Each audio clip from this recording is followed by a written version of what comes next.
नमस्कार, वंदे मातरम प्यारे दोस्तों। आज देखेंगे आप लोग NEP 2020 कुछ फैक्ट जानेंगे। नई शिक्षा नीति 2020 को केंद्रीय मंडल द्वारा 29 जुलाई 2020 को मंजूरी मिली। यह 21वीं सदी की पहली शिक्षा नीति है। इससे 34 साल पहले राष्ट्रीय शिक्षा नीति 1986 लाई गई थी और यह 1992 में संशोधित की गई है। आप लोग जानेंगे कृष्णस्वामी कस्तूरी रंगन की अध्यक्षता में नई शिक्षा नीति 2020 के अंतिम प्रारूप तैयार किए गए, जिसके लिए एक समिति बनाई गई। राष्ट्रीय शिक्षा नीति 2020 वर्ष 1968 तथा 1986 के बाद स्वतंत्र भारत की तीसरी राष्ट्रीय शिक्षा नीति बनी। अब एक बार पॉइंट देखेंगे। NEP के निर्माण के लिए जून 2017 में इसरो के पूर्व चीफ डॉक्टर के कस्तूरी रंगन की अध्यक्षता में एक समिति का गठन किया गया था। इस समिति ने मई 2019 में NEP का मसौदा तैयार किया था। नेशनल एजुकेशन पॉलिसी 2020 वर्ष 1968 और वर्ष 1986 के बाद स्वतंत्र भारत की तीसरी शिक्षा नीति है। NEP 2020 के तहत केंद्र व राज्य सरकार के सहयोग से शिक्षा क्षेत्र पर GDP 6% हिस्से के बराबर निवेश का लक्ष्य रखा गया है। कैबिनेट द्वारा MHRD का नाम बदलकर एजुकेशन मिनिस्ट्री करने को भी मंजूरी दी गई है। वर्ष 2030 तक अध्यापन के लिए न्यूनतम डिग्री होगा 4 वर्षीय एकीकृत BEd डिग्री का होना अनिवार्य किया जाएगा। नई शिक्षा नीति के तहत MPhil को समाप्त कर दिया गया। नई शिक्षा नीति के तहत MPhil को समाप्त कर दिया गया। आगे देखेंगे।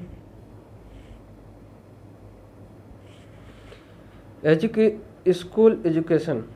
यह नीति वर्तमान की 10+2 वाली स्कूली व्यवस्था को 3 से 18 वर्ष के सभी बच्चों के लिए पाठ्यचर्या और शिक्षण शास्त्रीय आधार पर 5+3+3+4 की व्यवस्था की नई व्यवस्था में करने की बात करती है। ये कई बार पूछा गया प्यारे दोस्तों, ये पॉइंट जो है याद करना। KVS PRTOT में नई शिक्षा नीति के आधार सिद्धांत संरचनात्मक समझ पर जोर देना, न कि रटन पद्धति पर। संरचनात्मक समझ कंसेप्चुअल अंडरस्टैंडिंग पर जोर देना, न कि रटन पद्धति पर। रोट लर्निंग मेथड और केवल परीक्षा के लिए पढ़ाई पर। बहुभाषिकता, मंडी और विविधता को प्रोत्साहन देना, क्योंकि बहुभाषी होने के उच्च संज्ञानात्मक लाभ होते हैं। सीखने के लिए सतत मूल्यांकन पर जोर देना, न कि साल के अंत में होने वाली परीक्षा को केंद्र में रखकर शिक्षण हो और मूल्यांकन का उद्देश्य बच्चों को सीखने की प्रक्रिया में मदद करना भी है। छात्रों को प्रोग्रेस के मूल्यांकन एवोल्यूशन के लिए परख नामक एक नए नेशनल असेसमेंट सेंटर की स्थापना की जाएगी। बच्चों की शिक्षा का माध्यम कम से कम क्लास 5th या क्लास 8th उनके आगे तक के घर की भाषा मदर टंग मातृभाषा स्थानीय भाषा होगी। विशेष रूप से भारत के लोग अलग अलग राज्यों में 3 लैंग्वेज फार्मूला को अपनाएं, लेकिन यह फार्मूला लचीला पर रखा जाएगा। त्रिभाषा सूत्र के अंतर्गत विकल्प के रूप में दूसरी भारतीय भाषाओं संस्कृत का अध्ययन भी राष्ट्रीय शिक्षा नीति 2020 के अनुसार भारत सरकार की एक भारत श्रेष्ठ भारत पहल एक भारत श्रेष्ठ भारत पहल इस बात पर बल देती है कि विद्यार्थी अधिकांश रूप से प्रमुख भारतीय भाषाओं का उल्लेखनीय एकता के बारे में जानेंगे। कक्षा 6 के लिए अतिरिक्त भाषा के रूप में शास्त्रीय भाषा, क्लासिकल लैंग्वेज, तमिल, तेलुगु, कन्नड़ा, मलयालम, ओडिशा, पाली, फारसी आदि का अध्ययन माध्यमिक स्तर पर अतिरिक्त विकल्प के रूप में विदेशी भाषा, कोरियन, जापानी, थाई, फ्रेंच, जर्मन, स्पेनिश, पुर्तगाली और रूसी का अध्ययन। एनईपी 2020 यह सीखने की कैसी सीखना है और मानवीकरण और लचीलापन की बदलाव का प्रस्ताव रखती है और बच्चे की विशिष्ट क्षमताओं, रचनात्मकता, तार्किक सोच, चिंतन, नवाचार और समालोचनात्मक चिंतन, क्रिटिकल थिंकिंग की पहचान करना और उनके समग्र विकास के लिए प्रयत्न करना।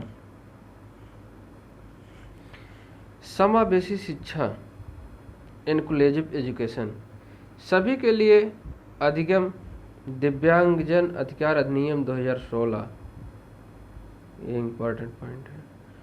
आरपीडब्ल्यूडी समावेशी शिक्षा को एक ऐसी व्यवस्था के रूप में डिफाइन करता है जहां सामान्य व दिव्यांग, यहाँ दिव्यांग होगा, में सभी बच्चे एक साथ सीखते हैं। एनईपी 2020 के अकॉर्डिंग दिव्यांग बच्चों के लिए एक उपयुक्त इमारती ढांचा, उपयुक्त तकनीक सुविधाएं,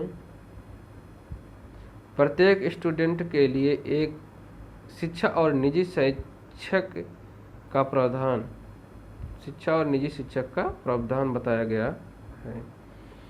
क्लास 6 से ही शैक्षिक पाठ्यक्रम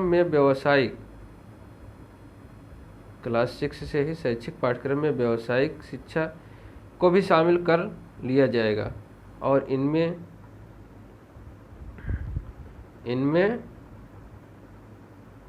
की व्यवस्था की जाएगी। पाठ्यक्रम की विषय वस्तु को प्रत्येक सब्जेक्ट में कम से कम करके ऐसा बेहतर बुनियादी चीज़ों पर केंद्रिता किया जाएगा ताकि आलोचनात्मक चिंतन, खोज आधारित चर्चा आधारित विश्लेषण आधारित अधिगम पर जरूरी ध्यान दिया जा सके, अधिगम पर जरूरी ध्यान दिया जा सके।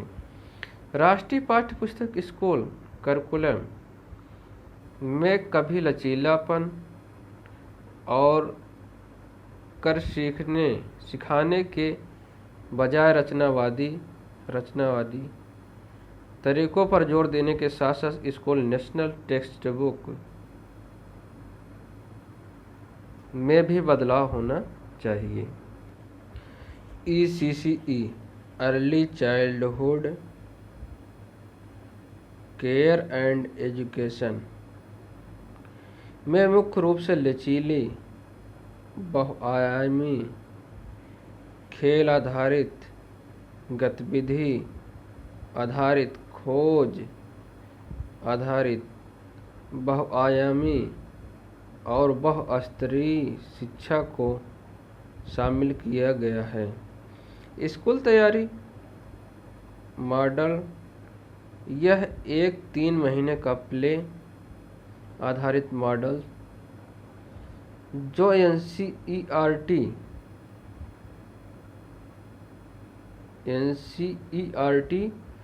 और SCERT द्वारा उन बच्चों के लिए बनाया जाएगा जो क्लास फर्स्ट में एडमिशन के कुछ ही हफ्तों बाद अपने सहपाठियों से बिछड़ जाते हैं। NAP 2020 के अनुसार लर्निंग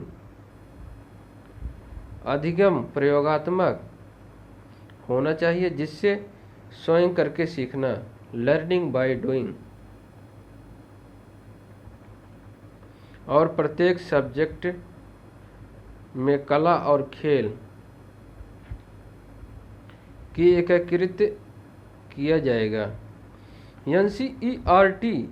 SCERT के मार्गदर्शन में राज्यों, केंद्र शासित प्रदेश द्वारा सभी स्टूडेंट के स्कूल बेस असेसमेंट के आधार पर तैयार होने वाले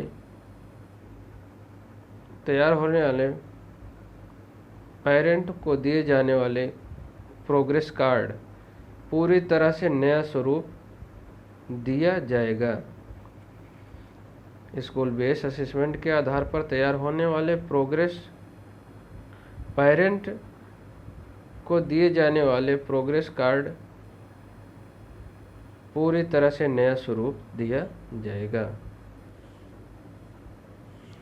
यह प्रोग्रेस कार्ड प्रगति पत्र एक साथ 360 डिग्री बहुआयामी मल्टी डायमेंशनल कार्ड होगा, जिसमें सभी स्टूडेंट के संज्ञानात्मक, भावात्मक और विकास के बारीकी से किए गए विश्लेषण का विवरण स्टूडेंट के विशेषताओं समेत दिया जाएगा। प्यारे साथियों, धन्यवाद। आप इससे रिलेटेड क्वेश्चन लिखेंगे अगली कक्षा में। नमस्कार, जय हिंद, वंदे मातरम।